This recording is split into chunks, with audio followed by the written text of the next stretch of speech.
my mom was in a car accident, but was hit by a drunk driver while she was pregnant, and like went through the windshield. And we got to a point where we wanted to have kids. So we were older. We were, like in our late 30s, and it wasn't happening. And her quality of her eggs were not as good as they used to. We did IVF.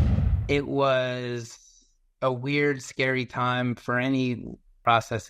It's daunting, and kudos to the women, because the guys definitely could not handle it. Back in, and Diana's doctor called that morning and said, "Don't come, none of the embryos survive." They said, "Listen, we have a 8-day-old baby, Eva. Do you want her? I need to know within a couple hours." And she got pregnant. She was able to get pregnant, and they had to deliver Grayson to save her life. And we were only at 25, almost 26 weeks. Hello and welcome to the Empathy Podcast. This podcast seeks to explore the minds of those who not only understand or experience empathy, but of those who wish to take action, build and practice empathetic behavior through conscious decision and responsible lifestyle choices. So if that sounds like something you might be interested in, this podcast might be just for you. So sit back, relax, and use what you were born with: empathy.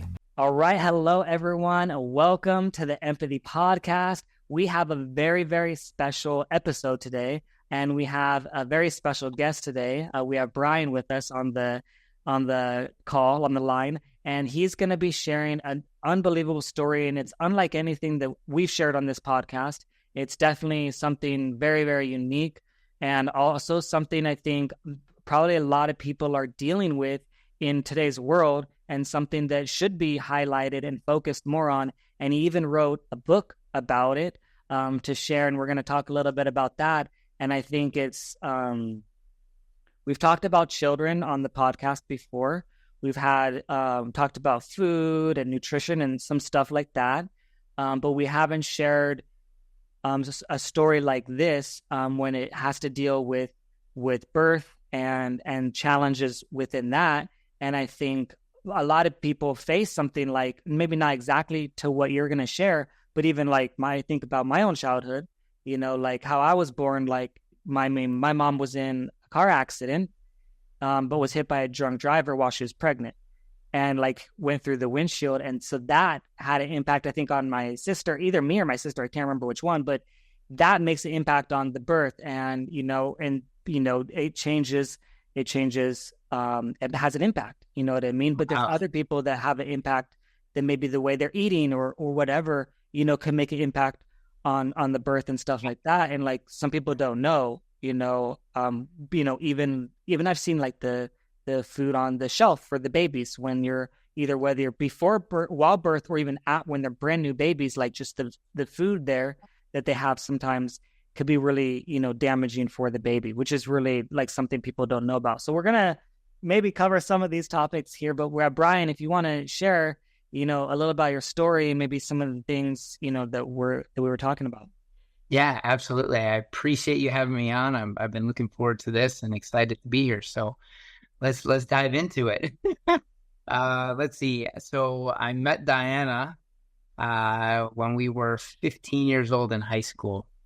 And we, through the years, finally got together and have been living together for, I always have to do the math on this, 39 years? And 34 years. 34 years. There you go. That's when we met. And so we've been together. We've been through a lot of ups and downs, and it's been kind of a crazy ride. So 34 years. We've been through a lot of ups and downs, and during our our marriage, we got to a point where we wanted to have kids, and we waited a long time. So we were older. We were like in our late 30s, and it wasn't happening. We were trying. We tried to not have kids for so long, and then when we wanted kids, we stopped trying to not have kids, and then we couldn't have kids. It was a big mess.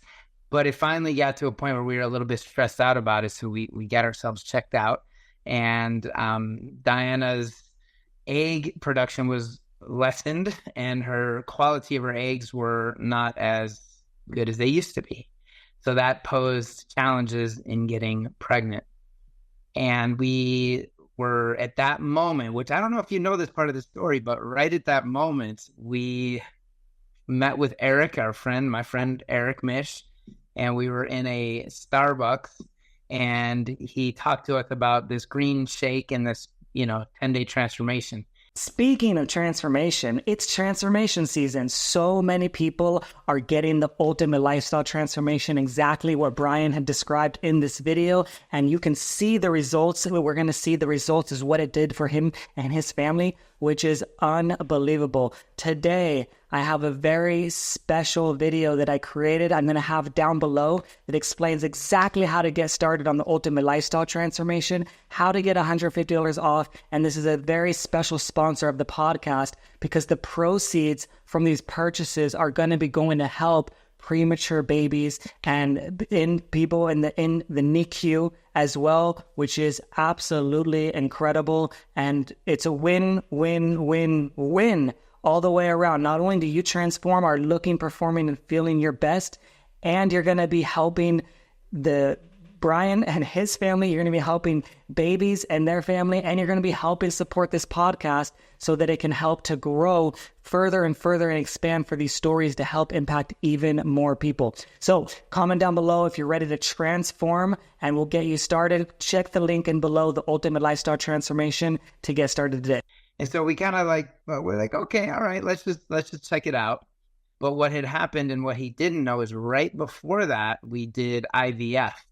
So we were trying to do in vitro, and it was a weird, scary time for anyone that has to go through that process. It's daunting, and kudos to the women because the guys definitely could not handle it. There was multiple shots every single day into her stomach for months and months. It was just incredible what she went through. And then what happened is finally, eggs are produced. We extract the eggs. Then I do my part. They try to get them fertilized. And then there we are, the day of implantation. So we created some embryos in a dish. We're going to put the embryos back in. And Diana's doctor called that morning and said, don't come, none of the embryos survived. So that was a really, really rough morning day, if you can imagine. And so much so that we were just like, you know what, we're probably not going to have kids. This is just not going to happen.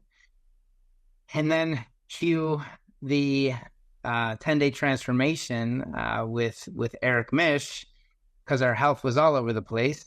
It was just, we could eat whatever we wanted because nothing was really happening, but we didn't know that all the things that were actually happening inside our body. So I'm kind of paralleling the story here.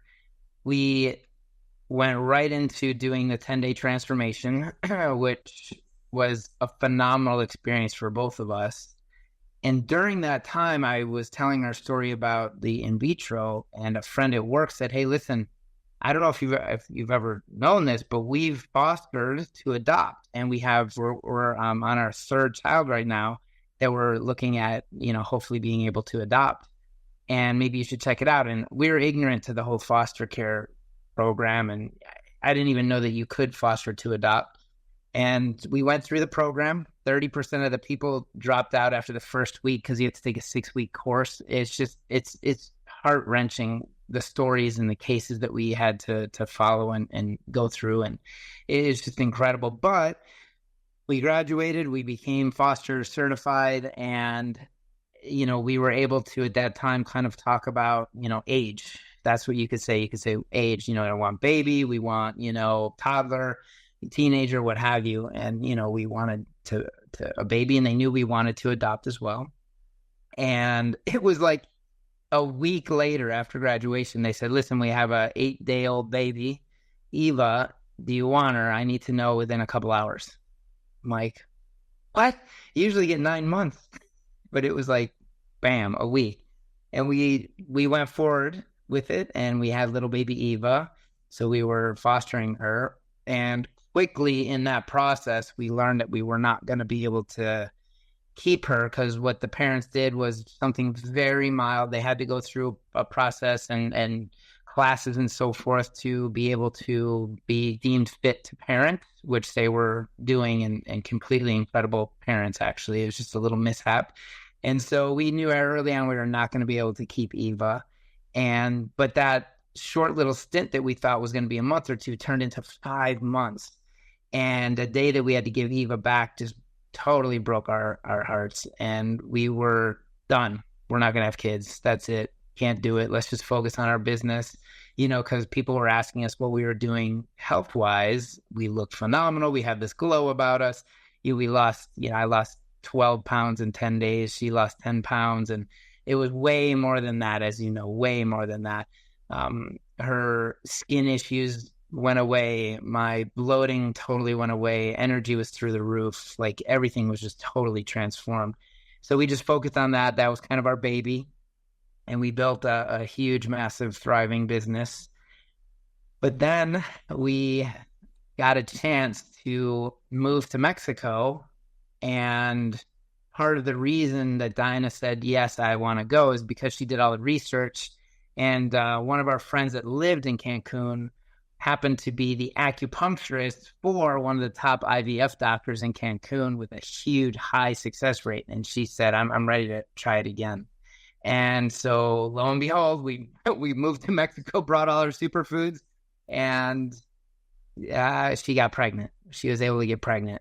So that was phenomenal. We were extremely ecstatic, although she was on bed rest the whole time, because now we're like 41, and it turned out that everything was going great until we got about halfway, just over halfway. She developed severe preeclampsia, which basically her blood pressure shot up. It would not come down, and they had to deliver Grayson to save her life. And we were only at 25, almost 26 weeks. And when they delivered him, he was 12 inches long, 1.5 pounds. And then her body just started completely shutting down. So she was in the ICU, he's in the NICU, and my whole world is totally turned upside down. Insanity. So it was as advanced as their IVF was and successful as it was. The NICU part of the Mexican hospital was like 30 years behind, but we didn't know it, because you don't prepare to have a baby in the NICU or a baby that's born at 26 weeks. So it was, when we were posting pictures and so forth, it was NICU nurses from around the world were like, listen, he's not in the best position. He's not even in an incubator. He had saran wrap. He was in a bed, open bed, with saran wrap and a heat lamp. That was it. So again, we didn't know any better, but then started researching and found out that, wow, yeah, we probably should move him. And so we went through that whole entire process, moved him, air transported him to Miami, where we were in the NICU another 84 days. So a total of 105 days in the NICU. But during that time, someone said, hey, listen, you should write a book. This is insane. People were checking in on because we were going live. Just the power of the community and social media that we had was absolutely incredible. And so people would tune in like Truman Show every day, like, well, what's the updates? What's going on with baby Grayson, And so so we finally were able to get him transported, get him, in and out of the hospital. And then fast forward 3 years, now we're in Orlando, and at 3 years old, Grayson was diagnosed with autism. So he's on the spectrum, and he'll be 7 in July. So he's had more life than most people, by 6 years old, he's lived more life than most people. But that book, you should write a book, kind of always stuck out to me. And I've never written a book before. I don't really know even how to spell really well. And I didn't really read a lot when I was little, but here I go. I started writing this book, and lo and behold, it took 3 years, but we just published it about 8 weeks ago. And the goal for that book it's really like, it was therapeutic to write the book, number one, a lot of tears shed. But also, one of the main goals is to spread awareness, and all the funds that were, the net funds that we're making from the book are all going to be going toward getting proper incubators into Mexican hospitals. So that's why I'm, partly why I'm here today. I want to do speaking events, all these things just to give back the way that we were given to. Yeah, first of all, I think your story is amazing and it's really incredible, and it just shows like the fighting spirit and like, what a lot of what we're all about, we're fighters, we're survivors, and we'll do whatever we can. And it's just an amazing story there. And I think you're right. A lot of people can learn so much from this. I feel like I was just writing down some things, that were like coming to mind, that like things that I could relate with, and things I think other people could relate with, or maybe even some listeners, or even people that I might be thinking of, that like, hey, maybe they need to hear this and could learn, and it could help them, or maybe someone they know, right? Yeah. And maybe you answer this in the book or somewhere, or maybe people ask this, but I think it's a common question, at least in the world that we live in, you know what I mean, where it's like health and wellness and all that sort of stuff, and is sometimes maybe, why do you think it happened, this way? And that's often a tough question, but maybe there's been time, early on, that's too soon, but maybe there's been enough time, 7 years, whereas have you reflected or thought about like, why do you think this happened? And that's sometimes maybe a question, that not only why, but maybe also how we can help others to prevent something similar to happening. We've often, and especially going through it, it was, why? Why us? Why are we doing this? And, the book, it goes into more in depth a little bit, but really the question was, the frustration was, we're good people. We do the right thing. We just want to have a baby. And, you have people that are super irresponsible and just having babies. I mean, what we learned in the foster program is, it is easier to have another baby than to go through what's necessary to be deemed a fit parent. Can you imagine? So they just let the kid go and then just go have another kid. And so that's where, the frustration came into, where we've been trying so hard, so many different ways, so much money, and we just want to have a baby. And so when I reflect back, it's when you're going through it, is always the question, why? Well, for us, if I were to look back on it, it was a complete miracle. I mean, when we got to Miami, I showed them pictures of the equipment and what they had done with Grayson and for Grayson and so forth, and they were like, it's amazing that he survived, number one. Number two, in Mexico, the doctor must have been phenomenal because he kept him alive. But now, being here with all the equipment in Miami, he'll thrive. And it was just a huge wake-up call that I don't want to give this one part away, but we find out how little the survival rate is in Mexico for babies that are born at that gestation. So for us, it was a very distinct time where I was going to write the book, procrastination. And I don't really get to go to church that often, but I was able to go this one Sunday, and the pastor said, hey, listen, have you ever thought about or asked what God wants you to do with your life? And I was like, not really. I usually just go with what I want, but he said, let's do it. Let's go for it. And so he just said, take a minute, close your eyes, just go. And it was like a shot. It was immediate. It was write the book, speak about it, transform lives. And so maybe in some way we had to go through all this craziness survive it to then go back and help other people get through it, because the NICU changes you. It's like, yeah, thank goodness I haven't experienced jail, but everyone that I've known that's gotten out of jail said, man, jail changes you. Well, the NICU changes you. I can't describe it. I don't know how, but in the moment that you're in it, you can't imagine getting out of it. And so now years later, yeah, I mean, that's the first thing I tell NICU parents is stay on the roller coaster, be in communication, and accept help, because you're going to need it. So I don't know to answer that question, but hopefully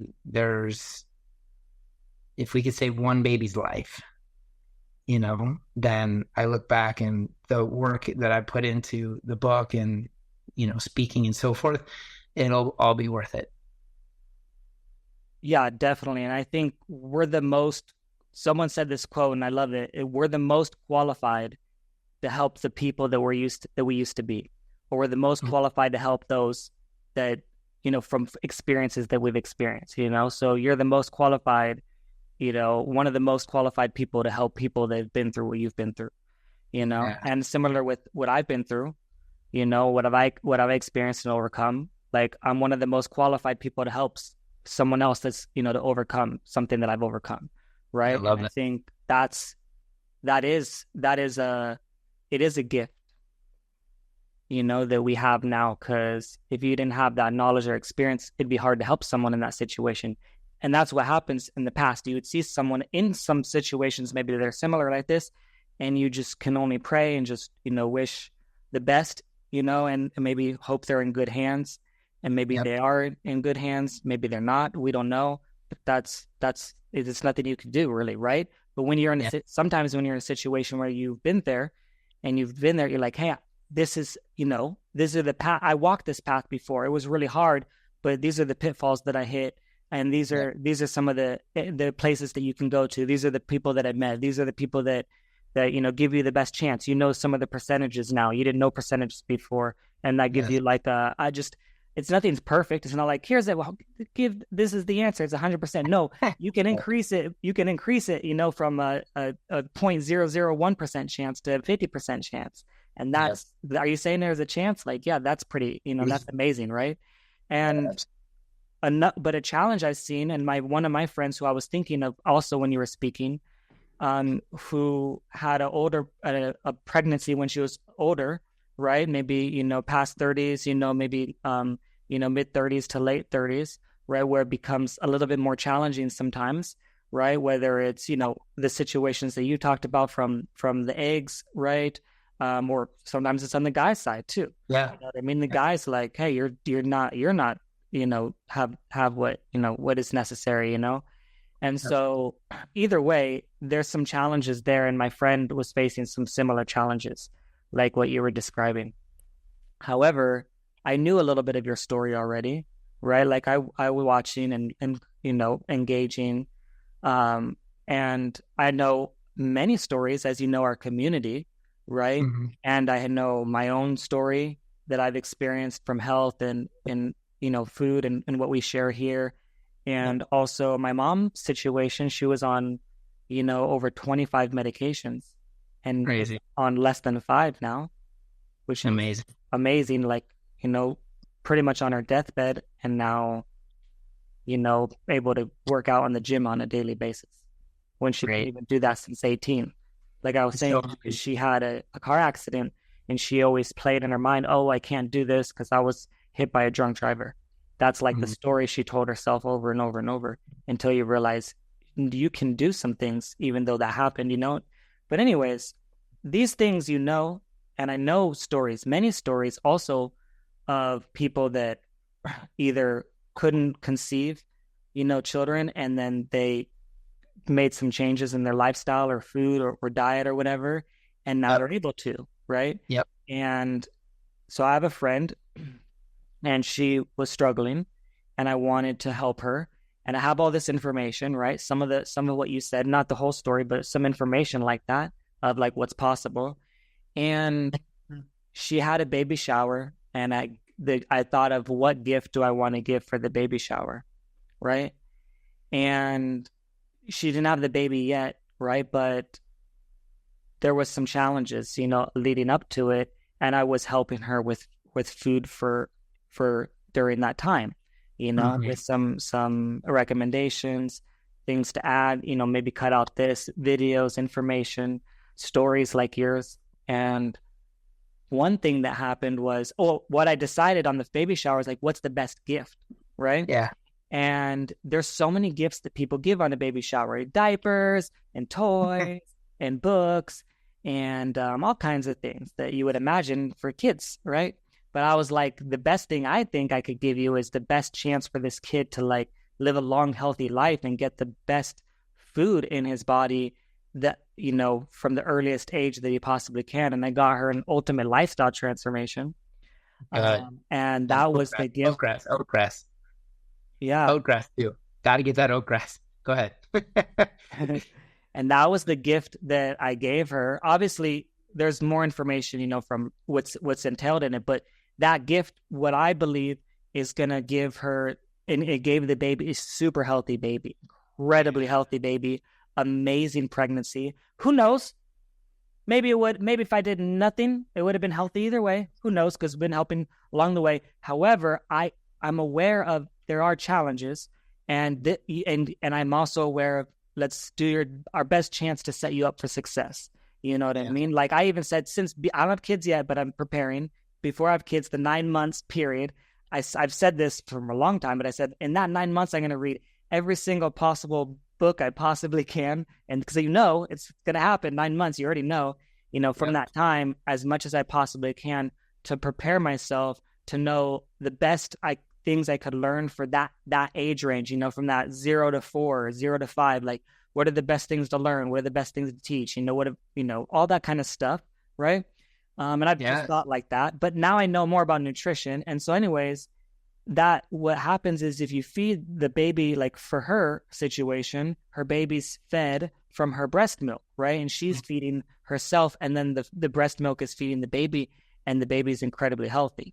And that's a good chance, you know what I mean? Because a lot of times a lot of people have children sometimes, and it's a lot of nutrients that are used for the kid. And then sometimes they're depleted sometimes, right? Of the nutrients to create the baby, and then giving the breast milk, sometimes they can't because they don't have enough nutrients. And then if they do, there's not as much nutrients in the milk. And so there's, Totally.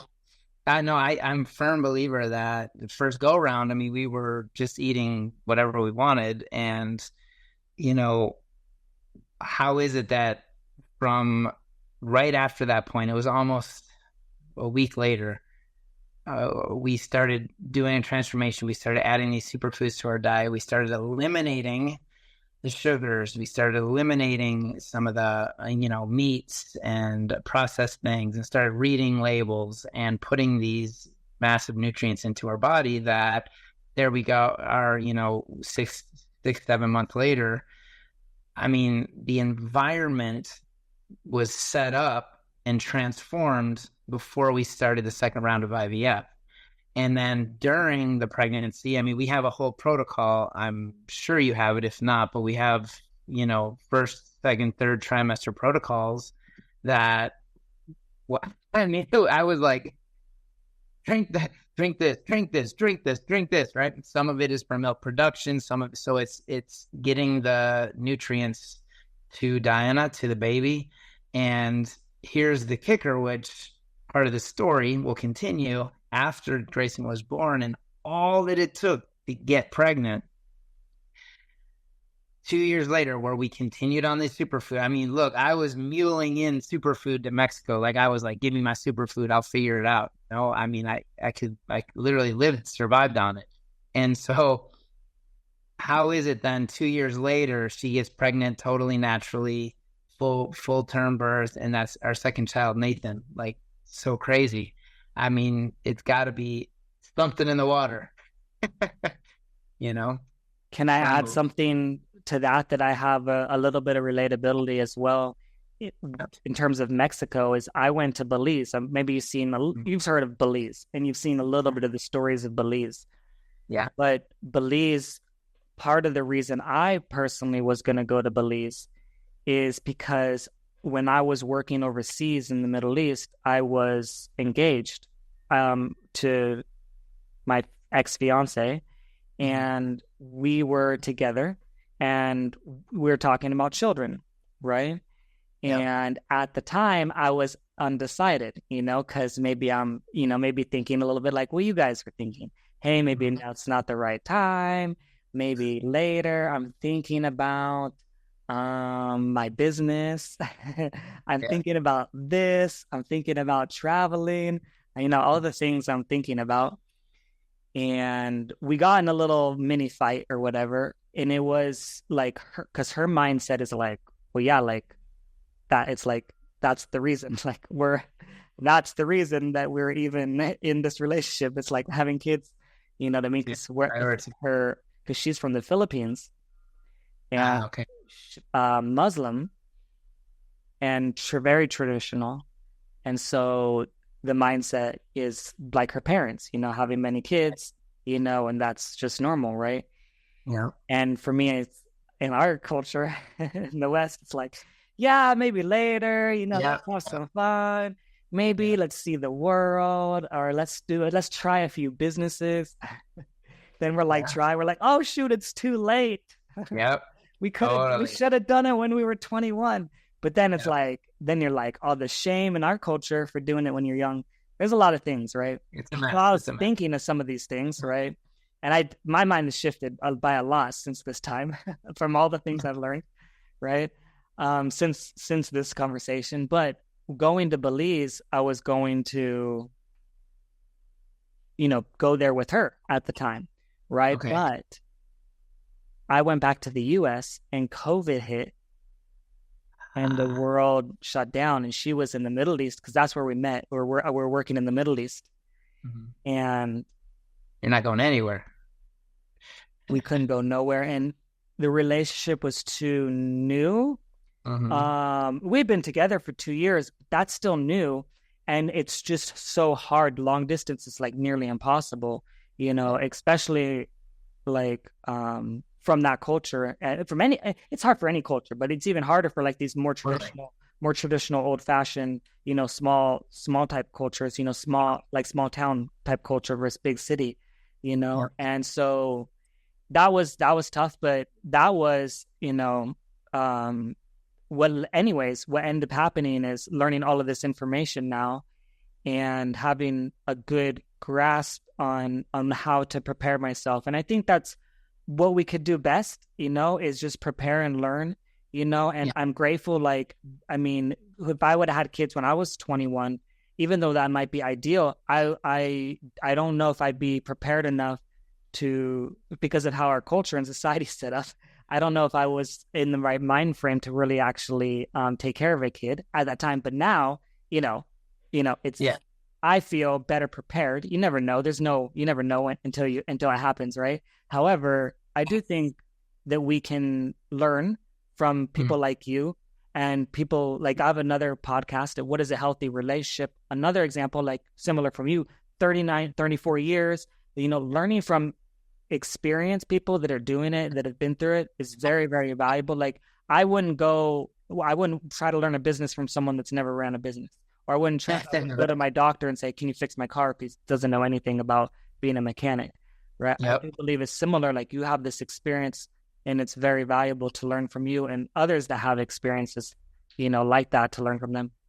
Well, I think one of the things that I don't like to live in regret, but it's a real thing. And it was always for me more than Diana.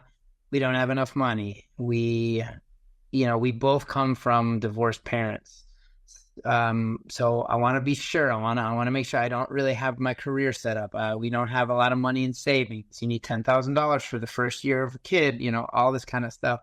And you procrastinate until, for us, it was too late. And so then we had to go through what we had to go through. And I'm seeing that a lot more in the US anyway. But that's fine if that's what you want to do and you want to do your career. But if you do feel like you want to have kids, and you're not, I don't want to even say that, but like if you're somewhat secure, just have the kids. It's gonna work. Somehow, some way, if you're dedicated and you're gonna be all in, it's gonna work. And I just tell people, don't wait if you feel like you're both want it and you're at some type of responsible age, then go for it. I mean, because who knows, it might not happen, and then the regret of that would be crazy. And I it's a faith thing, and it's, if I want to take it out of the kids, which is obviously super dramatic and very committed, but people always tell me, oh, I might not be able to pay my bills, and I'm like, well, when was the last time you weren't able to pay your bills? And they're like, well, I guess I've always somehow managed. I'm like, yeah, exactly. So I firmly believe that if you're fully committed and you have the child, if you want a child, things will work out. I mean, how could we have imagined, having a kid at 26 weeks? There is no book on that. There's no book to prepare you for that. And there's an array of issues that could happen. But then there you are, faced with, what do I do now? Does the insurance even kick in? Do I have insurance? Like, what? I'm in Mexico. It's different in Mexico. You don't just get to say, bill my insurance. You have to pay every day. You can't like leave without paying. So you've got to pay first and then you get the care, kind of a thing. So, but somehow, some way we made it. He's $1 million baby, but I'm always worried about money. But here we are. He's going to be 7. So, the uncertainty or the indecisiveness is what'll just eat you up. Yeah, I think it's seemingly becoming more common, like nowadays versus, let's say, 40 years ago, 50 years ago, as an example. And that seems like, oh my gosh, that's so long ago. Like, that's a really short amount of time in human history, right? So let's say 40, 50 years ago, like having a kid was like a lot of the things that you would say would be like, yeah, no problem. But now, what do you think is different nowadays? Or some of the things that are different nowadays of like why people would maybe say that they don't want a kid? And I'll just share just a couple examples of what I used to think, and like some of the things that I was afraid of, like, oh, I'm afraid of the future, or I'm afraid of, these wars that might happen, or I'm afraid of just disaster. I might be, looking at that stuff, or looking at, I used to watch, like natural disasters. I was so fascinated, with like the hurricanes and the earthquakes and the floods and like all these things, and like, but that was really like playing into the fear of like, saying, well, why, playing into that, like, would you have a kid? And then, willingly knowing that, that you might be putting them in these dangerous positions. Like, these are like the things that would go through my mind and maybe some other people's minds, that maybe prevent them. Like, what are your thoughts on that kind of stuff? Yeah, absolutely. I think that, whatever you focus on is going to be what happens. But I mean, my grandpa was in World War II, and, back then they're like, oh, I don't want to bring a kid into this world. That was, 70 some years ago. So it's like, I think we always have that going on.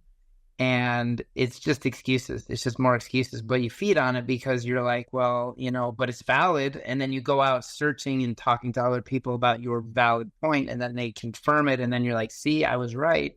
And you can do that until you can't have kids. Then what? Now you have to live with that. There's the movie Braveheart. He stood there and said, listen, you can go to war and fight and you may die. Or you could run back home and live a little bit longer and die with massive regret. But right now you have a choice. Choice is a powerful thing. Decision is dramatic. Decision is, do I let my baby die in Mexico or do I transport him to the U.S.? That's a decision. That's not really a choice. So, but we have choices every day. And if you say, okay, I'm going to stand up and fight for my freedom, and if I die, at least I made that powerful choice, instead of living in massive regret.